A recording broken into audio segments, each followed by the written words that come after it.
Hi mga kasari, welcome back to my channel, and for today's video mga kasari, pag-uusapan natin na dapat ba tayong mag-focus sa customer natin instead mag-focus tayo sa mga competitors natin. So kung gusto mong malaman, just keep on watching, at kung hindi ka pa nakapag-subscribe sa aking YouTube channel, please subscribe and click the notification bell para like and updated sa mga videos na share ko.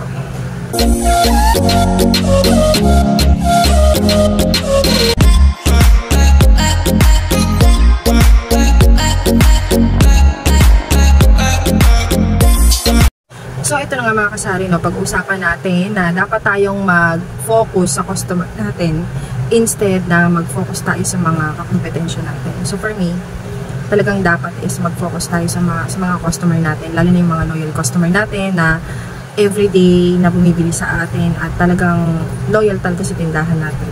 So marami kasing benefits kapag inuna mo yung mga customers natin kaysa dun sa mga kakompetitors natin. Alam nyo ba na kapag nag-focus tayo sa ating customers, is makakabenta tayo ng marami. So, iisa-isahin natin yung mga magiging benefits natin kapag nag-focus tayo sa customer natin. So, unang-una na dyan is makakabenta tayo ng marami. Bakit? Siyempre, nagkakaroon tayo ng mga loyal customer, which is kahit na i-brainwash sila or hilain sila sa ibang tindahan or tawagin sila sa atin at sa atin pa rin sila pupunta or sa atin pa rin sila bibili. So, nakaka-build tayo ng relationship towards sa ating mga customers. Diba? Yung nagkakaroon nga tayo ng tinatawag na loyal customers. So, pag may mga ganyan tayong loyal customers, syempre, ang kasunod niyan is benta. So, kapag naka-create ka na or naka-build ka na ng maraming loyal customers sa inyong tindahan, is talagang magbe-benefits nun is yung tindahan natin. Magkakaroon tayo ng maraming benta. Kasi makakapag-isip tayo ng mga strategies na pwede natin idagdag sa tindahan natin na mas tatangkilikin tayo ng ating mga customers. So, unang pinag-usapan natin is magkakaroon tayo ng mataas na benta or maraming benta. Pangalawa is magkakaroon tayo ng maraming customers. Hindi lang yung mga loyal customers natin, mahatak na rin natin yung mga iba pang tao na bumibili sa atin. And kalaunan is magiging loyal customers na rin natin. Malaki kasi yung nagagawa mga kasari ng nag-focus ka sa customer. Alam niyo kung bakit? Every time na bibili yung mga customers sa tindahan natin, hindi yung aalis na lang sila na wala kang sinabi or hindi ka lang nakapagkwentuhan. Kasi pag ikaw talagang malapit na sa mga customers mo dahil nga madalas silang bumibili sa'yo, diba meron ng mga conversation na nakikreate, nakikipag-usap ka na sa kanila or nakakwentuhan mo na sila.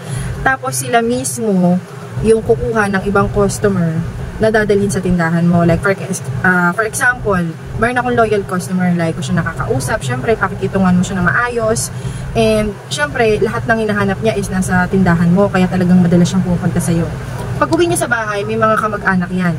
So sasabihin niyan sa mga kamag-anak niya, doon kayo bumili kay ano kasi mas kompleto doon, doon kayo bumili kay ano kasi mas okay doon kayo bumili kay ano kasi mas mabait yun, hindi yun masungit, doon kayo bumili kasi laging may tao doon, laging may nagbabantay. Alam niyo yun, kapag talagang binigyan natin ng focus ang customer, talagang makakapag-isip talaga tayo ng strategies na talagang makakatulong sa paglago ng ating tindahan. So, napaka-importante talaga. Unang-una dyan nga, diba? Magkakaroon tayo ng maraming benta. Lahat po ng store owners is talagang yan ang gustong-gusto is magkaroon ng maraming benta. Siyempre, ayaw naman nating malugi. And pangalawa dyan is magkakaroon pa tayo ng maraming customers. So, hindi lang yung loyal customers natin. Mas madadagdagan pa sila eventually. At mga kasari, ito yung pinaka-importante. Mapapanatili natin malinis yung ating tindahan. Bakit? Siyempre, pag nakafocus tayo sa customer, siyempre isipin natin kung ano yung sasabihin nila against towards sa ating tindahan. So, siyempre, unang-una dyan is lagi natin dapat linisin yung tindahan natin, yung harapan ng tindahan natin. Every morning na pagbukas mo pa lang ng tindahan, kailangan is malinis, nakapagwalis ka na, ganyan. Kasi dapat attractive yung ating tindahan. Marami kasing mga customers na talagang ang una nilang tinitingnan is yung itsura ng tindahan. Pag malaki kasi yung bukana ng inyong tindahan, iisipin nila na kumpleto dyan, mas maraming paninda dyan. Alam niyo yun? Kasi diba, minsan na rin tayo naging customer. So, isa rin yan sa mga iniisip ko kapag bumibili ako sa tindahan. Siyempre, ang hirap kasi na pupunta ka pa sa alam mo na wala naman yung hinahanap mo doon, mas maganda doon ka na sa sigurado kasi syempre tayo medyo may pagka lazy minsan. So ayun, talagang pinupuntahan na natin yung alam natin kompleto. So at saka syempre malinis, yun yung sinasabi ko sa inyo, dapat is importante talaga yung malinis. Unang chine-check yan ng mga tao kung malinis yung ating store, kung nakaayos ba, nakasalansan ba, naka-organize ba yung mga dilata, lahat. Rin sa nakapaloob mga kasari sa pagiging malinis na tindahan, syempre i-check natin, mag-inventory tayo. always practice yung FIFO. Alam niyo po ba yun? Yung first in, first out. Importante yun para hindi tayo talaga madalas nakaka-experience ng expiration talaga. Every time na mag-grocery tayo, bibili tayo ng paninda natin, make sure natin na uunahin natin yung luma muna. Yung luma muna na ma-dispose natin siya, yun yung tinatawag na first in, first out. So, syempre, kapag malinis yung tindahan mo, malalaman mo agad kung ano yung mga kulang, kung ano yung mga dapat mong unahin, dapat ibenta, ayan, dapat ihuli. Napaka-importante yan sa lahat ng mga nagsasari-sari store. Kasi tested and proven ko na yan na madalas talaga akong lagi na expiration, nakukunatan ng mga chicherya kasi nga, syempre, yun kasi yung usually nagiging problema kapag marami kayo nagbabantay sa tindahan. So, hindi mo talaga hawak as in yung bawat minuto, oras, kung nasan talaga yung mga paninda. So, minsan nami-misplace ng kasama mo, ganyan, na itatago niya, ganun. So, hindi mo nakikita. So, kailangan talaga is, kailangan maging vigilant ka, observant ka sa iyong tindahan, lalo kung ikaw yung may-ari. So, yun, i-make sure mo talaga na i-practice mo yung FIFO. First in, first out. Para iwas lugi din yun, diba? And sunod mga kasari, laging bago yung paninda mo. Siyempre, pag nakafocus tayo sa customer at marami na sila, marami na tayong loyal customer, marami na nagpupunta sa atin, marami nang bumibili, na hindi mo na kailangan magtawag, is doon na papasok yung laging bago yung paninda natin. Of course, lagi tayong nasusold out, siyempre, another, bibili ka na naman ulit ng paninda. So, ayun yung benefits talaga na sobrang magandang benepisyo na pwede natin makuha kapag talaga tayo ay nag-focus talaga tayo sa customer natin. Laging bago yung paninda natin. And matatata kasi yan sa utak nila eh. Kapag laging bago yung paninda mo, iisipin nila na kapag laging bago yung nakukuha nila or nabibili nila sa iyong tindahan, iisipin nila yan na ay doon tayo kay ano kasi laging bago yung paninda dyan. Hindi nakukunatan yan, hindi nalulumaan yan. Alam niyo yun, kasi strategy lang yan mga kasari. Yun nga, kailangan muna natin i-practice yung first in, first out na sinasabi ko. Then, eto susunod to, mag-a-add na to agad na magiging laging bago yung paninda natin. So, hindi tayo mauuwi sa mga expiration na produkto. And, panghuli mga kasari, ayan, dito na darating yung lalakas na yung tindahan natin. Once na mag-focus tayo sa ating mga customer, lalakas na yung tindahan natin to the point na hindi mo kailangan makipagsabayan sa mga ka-competitors mo. Kaya sabi ko nga sa inyo, mas unahin natin yung mga customers natin kaysa dun sa mga ka-competitors natin. Hayaan mo sila makipaglaban, maging sporty ka lang, alam mo yun. Huwag mo silang intindihin, i-ignore mo lang yung kung sila yung gayahan ng mga paninda or nakikigaya ng mga price, hayaan mo lang. Kanya-kanyang strategy kasi yan.